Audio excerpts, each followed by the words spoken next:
बीवी को जाके बोल, अरे सचिन भाई, नई नई शादी हो गई, इसका मतलब ये थोड़ी ना है कि भाभी मिल गई तो दोस्तों को भूल जाएगा तू। अरे भाई कहाँ हो, तुम्हारे तो आजकल दर्शन ही नहीं होते। कुछ नहीं भाई, घर में ही हो। कहाँ जाना है? तुम बताओ क्या चल रहा है? भाई तुम्हारी आवाज़ से ऐसा क्यों लग रहा है कि आवाज़ कुएं के अंदर से आ रही है? क्या हुआ, भाभी जी के साथ झगड़ा हो गया है क्या? नहीं नहीं, ऐसी कोई बात नहीं है। झगड़ा क्यों होगा, सब बढ़िया है। अच्छा तो चल मिलते हैं अपने पुराने अड्डे पर, एक एक कटिंग चाय पीते हैं, इधर उधर की बात करते हैं। ठीक है, पहुंच रहा हूँ मैं आधे घंटे में। दोस्त के कहने पर सचिन फटाफट अलमारी से निकाल कर कपड़े पहनता है और अनुज से मिलने के लिए निकल पड़ता है। पक्की बात है, कोई ना कोई बात मन को खाए जा रही है, तभी इसकी आवाज़ ऐसी खोई खोई सुनाई दे रही थी। अब दोस्त हूँ, दोस्त को मुसीबत में छोड़ भी तो नहीं सकता, इसीलिए टपरी पर चाय पीने बुला लिया मैंने। देखते हैं क्या हुआ है साहबजादे को। कुछ ही देर में अनुज और सचिन आमने सामने बैठे थे। क्यों भैया, अभी तो शादी को 2 महीने हुए हैं, 2 महीने में ही तुम्हारी शक्ल से तो पूरी चमक गायब हो गई है। माथे पर चिंता की लकीरें दिखाई दे रही है, आंखों में निराशा भरी हुई है। चक्कर क्या है, सब सही चल रहा है ना भाई? देखो जो मन में है खुलकर बता, ऐसे टेंशन लेने से कुछ नहीं होगा। अब तुझसे क्या छुपाना, सब सही भी है और नहीं भी है। बस अपनी तरफ से एफर्ट कर रहे हैं लेकिन रिज़ल्ट नहीं मिल रहा। कभी कभी तो मुझे ऐसा लगता है मैं ना एक अच्छा पति ही नहीं हूँ। ऐसा लग रहा है शादी के बाद की चीज़ें हैंडल ही नहीं हो रही है मुझसे। अरे ठहर जा भाई, ऐसा क्या हो गया जो तू 2 महीने की शादी में अपने आप को खराब पति होने का सर्टिफिकेट दे रहा है? अरे हम एक्सपीरियंस होल्डर लोग हैं, हमसे शेयर कर ले, हम बताते हैं, हमारे पास हर प्रॉब्लम का सोल्यूशन है। 8 साल हो गए तेरी भाई की शादी को, पर्सनल प्राइवेट हर तरह की समस्या का समाधान मिल जाएगा तुझे यहाँ पर, बोल कर देख। पर शादी के बाद मैंने महसूस किया कि नेहा एकदम बुझी बुझी सी रहने लगी है। एक तो तुझे पता ही है इतनी बड़ी फैमिली है मेरी। अब ऐसा भी पॉसिबल नहीं है ना कि मैं बस उसके हाथों पर हाथ रखकर घंटों उसे बैठ कर निहार सकूं। मुश्किल से ही हमें एक दूसरे के लिए समय मिल पाता है, और जब भी समय मिलता है तो वो पहले की तरह खिलखिलाती मुस्कुराती नज़र नहीं आती। कुछ दिन पहले, नेहा क्या बात है, बहुत थकी थकी सी लग रही हो, तबीयत तो ठीक है ना तुम्हारी? क्यों? जब इंसान की तबीयत खराब होती है केवल तभी उसका चेहरा उदास दिखाई दे सकता है क्या? कभी कभी प्रॉब्लम शरीर की नहीं मन की होती है, जो हर किसी की समझ में नहीं आती। अरे बाबा, हुआ क्या है?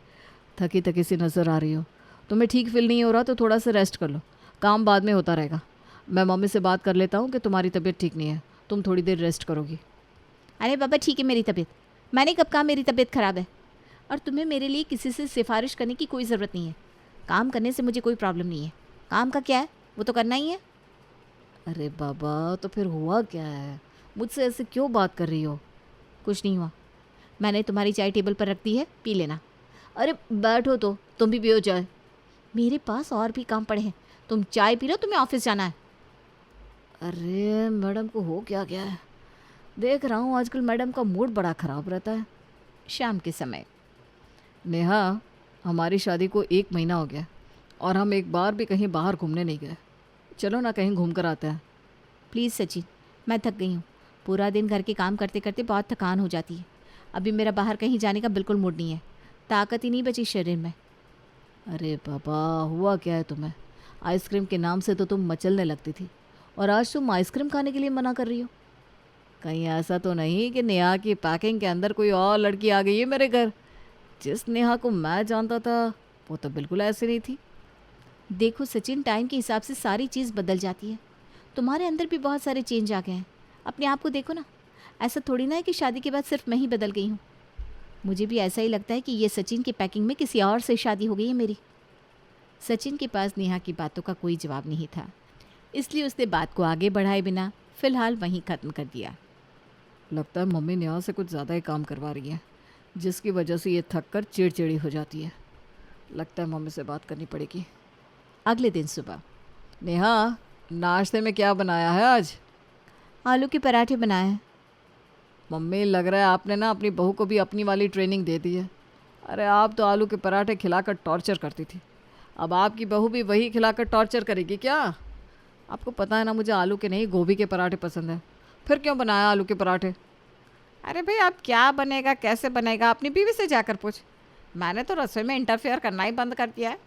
और नेहा बेटा, खाना बनाने से पहले ना पूछ लिया कर इससे, वरना इसकी बड़ी गंदी आदत है, कलेश करके सबका मूड ख़राब कर देता है। जी मम्मी जी, मूड ख़राब करने में तो डिग्री ले रखी है इन्होंने, उसके लिए इन्हें कुछ स्पेशल करने की ज़रूरत नहीं पड़ती।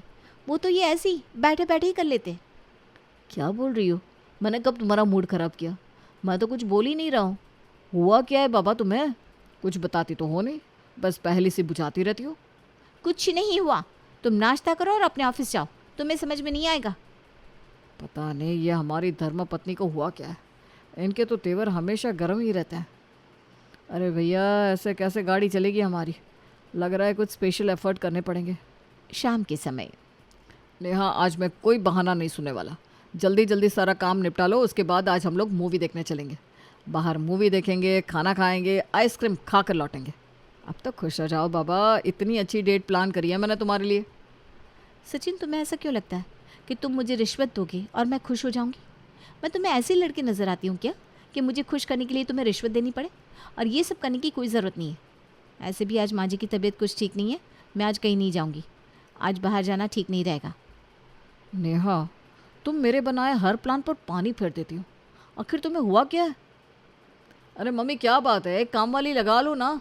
आजकल मैं देख रहा हूँ नेहा का हमेशा मूड आउट रहता है, हमेशा गुस्से में रहती है, कभी मुस्कुरा के बात ही नहीं करती। ऐसा तो कुछ नहीं है बेटा, हमसे तो खूब अच्छे से बात करती है, घर का सारा काम भी कर रही है। मुझे तो ऐसा कुछ नहीं लगा। तेरी आदत ही ख़राब है हर चीज़ में कमी निकालने की। अरे मम्मी, आप मेरी बात ही नहीं समझ रही हो। मुझे लग रहा है कि उसको इतना काम करने की आदत नहीं है, काम करते करते थकान हो जाती है उसे। आप ऐसा करो, या तो काम में उसकी थोड़ी मदद कर दिया करो, या फिर कोई काम वाली रख लो। उसका थोड़ा मूड अच्छा रहेगा तो मुझे भी अच्छा लगेगा। अब पूरा दिन ऑफिस में काम करके आओ और जब घर में घुसो तो पत्नी की शक्ल पर 12 बजे हो, तो पूरा मूड चौपट हो जाता है। अच्छा चल ठीक है, हमारी भी कोई ऐसी सोच नहीं है कि घर में बहू आ गई है तो वो नौकरानी की तरह बस काम करती रहे। अगर उससे कोई दिक्कत थी बेटा तो वो मुझसे भी तो कह सकती थी। मैं कोई हिटलर सास की तरह तो हूँ नहीं। मुझे भी समझ में आता है कि अभी नई नई शादी है, मैं कल ही किसी काम वाली से बात कर लेती हूँ। बहू का चेहरा खिला रहेगा तो हमें भी अच्छा लगेगा। अगले ही दिन सचिन के कहने पर उसकी माँ एक मेड को बुलाती है और उससे काम के लिए बात कर लेती है। घर में काम वाली काम करने के लिए आने लगी थी। सचिन को भी यही लगा था कि शायद अब पत्नी का मूड अच्छा रहेगा, लेकिन काम वाले के घर में आने के बाद भी नेहा के मूड में किसी तरह का कोई सुधार नजर नहीं आ रहा था। क्या बात है नेहा, देख रहा हूँ तुम अभी भी उखड़ी उखड़ी सी रहती हो।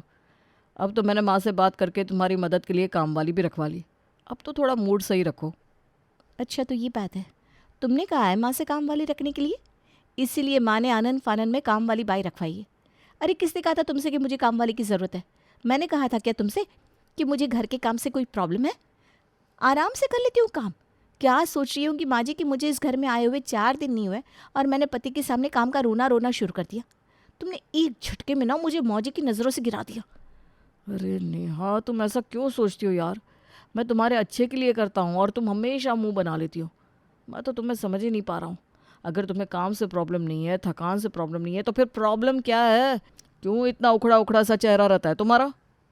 अगर तुम नहीं समझ पा रहे हो ना सचिन, तो तुम्हें समझाने का कोई मतलब भी नहीं है। और जो बात कहनी पड़े ना, उसे समझाने की मैं ज़रूरत ही नहीं समझती। पति पत्नी किस बात के हैं हम, अगर मुझे तुम्हें हर बात बोलकर बतानी पड़े? इतने साल का रिलेशनशिप रहा है हमारा, बस इतना ही समझते हो मुझे? नेहा लंबा चौड़ा भाषण ठोक कर, चादर तान कर बिस्तर पर लेट गई। हाँ, बेचारा सचिन ठगा सा खड़ा था। उसे अभी तक समझ में ही नहीं आ रहा था कि आखिर हो क्या रहा है। श्रीमती जी ना तो कुछ बताने को तैयार थी, ना ही किसी तरह से समझौता करने को। मैडम का गुस्सा तो हर गुजरते दिन के साथ बढ़ता ही जा रहा था। यार, ये कैसी औरत से पाला पड़ गया मेरा। 1 महीने में छक्के छुड़ा कर रख दिए मेरे। पता नहीं आगे की ज़िंदगी कैसे बीतने वाली है। क्या करूं इसके लिए कि ये खुश हो जाए? आइडिया, ऐसा करता हूँ, एक अच्छा सा गिफ्ट खरीद लेता हूँ। वैसे भी शादी से पहले जब मैं गिफ्ट लेकर जाता था तो खुशी से नाचने लगती थी। अब समझ में आ गया, हो ना हो ये गिफ्ट्स को ही मिस कर रही है। सचिन उसी दिन ऑफिस से थोड़ा जल्दी निकलता है और बाजार जाकर नेहा के लिए खूबसूरत सी साड़ी खरीदकर उसे अच्छे से गिफ्ट रैप करवा लेता है। अब देखता हूँ गुस्सा कैसे छूमंतर नहीं होता। गिफ्ट देखकर ना आकर लिपट जाएगी मुझसे। मन ही मन गुदगुदाता हुआ सचिन घर में घुसता है और नेहा को आवाज़ लगाता है। अरे भाई नेहा, कहाँ हो तुम? देख नहीं रही हो पति थका हारा घर में घुसा है, चाय पानी की व्यवस्था करो। आप हाथ मुंह धो लो, तब तक चाय लाती हूँ। मैं भी इतनी आसानी से मैडम के सामने गिफ्ट रखने वाला नहीं हूँ। पहले थोड़ी अक्कड़ दिखाऊंगा, जब ये गुस्से से तिल मिला जाएगी तब गिफ्ट रखूंगा सामने। और वैसे भी कहते हैं कि गरम गरम तवे पर पानी की छींटे मारने का मज़ा ही कुछ और होता है। बहुत नखरे दिखाती है ना मुझे। आज मैं बताता हूँ इसे नखरे का मतलब क्या होता है। अरे नेहा, ये क्या चाय बनाई है तुमने? 1 महीना हो गया शादी को, लेकिन अभी तक चाय बनानी नहीं आई तुम्हें। ना इसमें अदरक का स्वाद आ रहा है, ना इलायची का। ऐसा लग रहा है पानी उबाल कर रख दिया हो। ऐसा क्यों कह रहे हो सचिन? मैंने तो अदरक, इलायची, काली मिर्च सब कुछ डाला है। ऐसे कैसे टेस्ट नहीं आ रहा? अच्छा, तो इसका मतलब मैं झूठ बोल रहा हूँ। अब तुम मेरे साथ जुबान लड़ाओगी? सचिन की बात सुनकर नेहा का चेहरा गुस्से से बिल्कुल लाल हो गया था। गुस्से में पैर पटकते हुए अपने कमरे में पहुंच जाती है। सचिन भी मन ही मन मुस्कुराता हुआ उसके पीछे पीछे दबे पांव कमरे में जाता है और गले लगाते हुए साड़ी का बॉक्स उसके सामने रख देता है। अरे बाबा, मजाक कर रहा था। ये देखो, सरप्राइज गिफ्ट तुम्हारे लिए। अब बताओ कैसा लगा मेरा सरप्राइज? ये देखो, आज तो दिल गार्डन गार्डन हो जाएगा मैडम आपका। अगले 2 पल में नेहा ने उस डब्बे की पैकिंग खोली और साड़ी देखने के बाद वापस डब्बे में पैक करके एक तरफ रख दी। अरे क्या बाबा, इतनी खूबसूरत साड़ी लेकर आया मैं तुम्हारे लिए। कलर भी तुम्हारी पसंद का है। उसके बाद भी चेहरे पर कोई एक्साइटमेंट नहीं, कोई खुशी नहीं। हुआ क्या है तुमको? कुछ भी नहीं। अच्छी है साड़ी। मैंने कब कहा कि अच्छी नहीं है? Thank you. नेहा ने थैंक यू तो ज़रूर कह दिया है, लेकिन मुझे समझ में आ रहा है कि अभी भी वो दिल से उतनी खुश नहीं है। लगता है ये अपने दोस्तों को मिस कर रही है। ऐसा करता हूँ, फ़ोन करके इसके सारे दोस्तों को यहीं पर बुला लेता हूँ। इतने दिनों बाद सारे दोस्तों को देखेगी तो खुश हो जाएगी। सचिन नेहा के सारे दोस्तों को फ़ोन करके अपने घर पर बुला लेता है और शाम के 5 बजे सारे दोस्त उसके घर पर पहुंचकर उसे सरप्राइज़ कर देते हैं।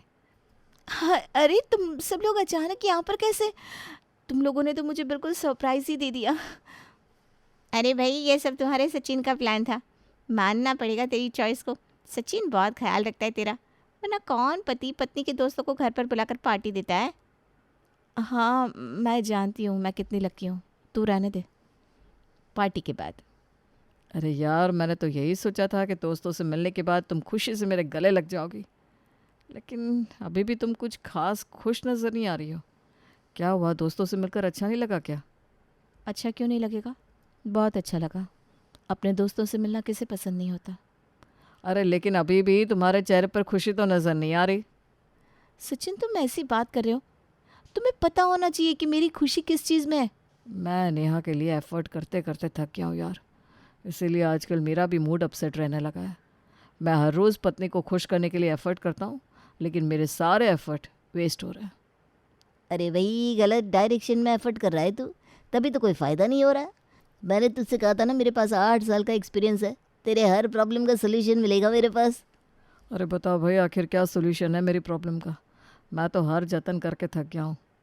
देख सचिन, हम लड़कों को क्या लगता है, लड़कियां हमारे महंगे तोहफे, बड़े बड़े होटलों में डिनर करने से खुश हो जाएंगी। लेकिन यहीं तो गलती कर जाते यार। हमारी पत्नियों को हमारे पैसे, तोहफे या डिनर नहीं चाहिए, बल्कि उन्हें तो हमारा प्यार और साथ चाहिए, जो हम शादी के बाद सबसे कम देते हैं। और यहीं हमसे गलती हो जाती है। तुझे कुछ भी स्पेशल करने की ज़रूरत नहीं है मेरे भाई।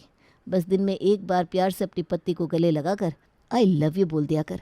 फिर तू देख कमाल, भाभी ऐसे खुश हो जाएगी कि तू बाद में मेरा शुक्रिया करता घूमेगा। दोस्त से सलाह लेकर सचिन घर पहुंचता है। क्या कर रही हो नेहा? आज खाने में क्या है? अभी तो बनानी है, जो कहोगे बन जाएगा। अच्छा, एक बात करनी थी तुमसे। हाँ बोलो। आई लव यू नेहा। जब से शादी हुई है ऐसा लग रहा है हमारे बीच में जाने कहाँ से फॉर्मेलिटी की दीवार आ गई है। मम्मी पापा के सामने खुद को अच्छा बेटा साबित करने का प्रेशर रहता है, और अकेले में मन में बस यही आता है कि कैसे एक पति होने का फ़र्ज़ अच्छे से निभा सकूं। लेकिन इन सब प्रेशर में मैं ये तो भूल ही गया कि पति पत्नी से पहले हम दोनों का एक सबसे स्पेशल और प्यारा रिश्ता है, और वो है प्यार का रिश्ता। हम दोनों के रोल चेंज हो गए, लेकिन प्यार तो अभी भी है ना। I love you too Sachin. मैं भी तुमसे यही सुनने के लिए कब से तरस रही थी। मैं यही देखना चाहती थी कि शादी के बाद तुम्हें पत्नी को प्यार दिखाना याद भी है या सिर्फ गिफ्ट देकर सारी जिम्मेदारियां पूरी करना चाहते हो तुम। तुम्हारे ये महंगे गिफ्ट्स, डेट, ये सब मेरे लिए सेकेंडरी है। सबसे ज़्यादा और सबसे ऊपर हमेशा तुम्हारा प्यार इम्पॉर्टेंट था और वही रहेगा। नेहा और सचिन के बीच आई नाराज़गी की पतली और कमज़ोर परत को उनके प्यार के इजहार ने गिरा दिया था और अब दोनों एक दूसरे के साथ खुशी खुशी रहते हैं।